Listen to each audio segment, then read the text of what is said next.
আপনি যে জায়গাটায় যে চেয়ারে বসে আছেন তিনি এই চেয়ারে ছিলেন। আল্লাহ আপনাকে অসুস্থ রাখুন। আল্লাহ ইনসাফের সাথে আপনার দায়িত্ব পালনের তৌফিক দান করুন। পরবর্তী বক্তা মাননীয় বিরোধী দলের নেতা।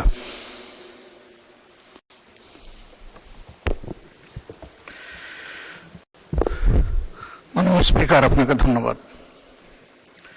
আলহামদুলিল্লাহিল্লাযী সালামুন আলা নবী।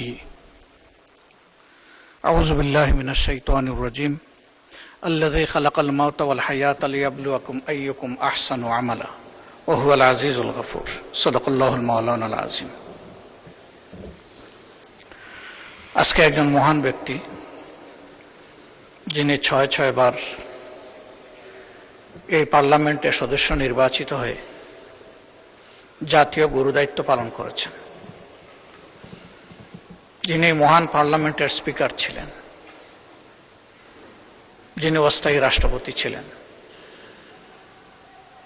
আইন অঙ্গনের একজন তারকা আইনজীবী ছিলেন। আজকে তিনি দুনিয়া থেকে বিদায় নিয়েছেন। আমি সূরা মুলকের ২য় আয়াতটি এখানে তেলাওয়াত করেছি। আল্লাহ রাব্বুল আলামিন এই আয়াতে সমস্ত মানব জাতিকে স্মরণ করিয়ে দিয়ে বলছেন, আল্লাযী খালাকাল মাউতা ওয়াল হায়াত, তিনি সেই মহান সত্তা যিনি তোমাদেরকে মৃত্যু এবং জীবন উপহার দিয়েছেন। আগে মৃত্যুর কথা বলেছেন আল্লাহ তাআলা, লিয়াবলুয়াকুম, যেন তিনি তোমাদেরকে পরীক্ষা করতে পারেন। আইয়ুকুম, তোমাদের মধ্যে কে আহসানু আমালা, সুন্দর চরিত্রের অধিকারী, উত্তম আমলের অধিকারী।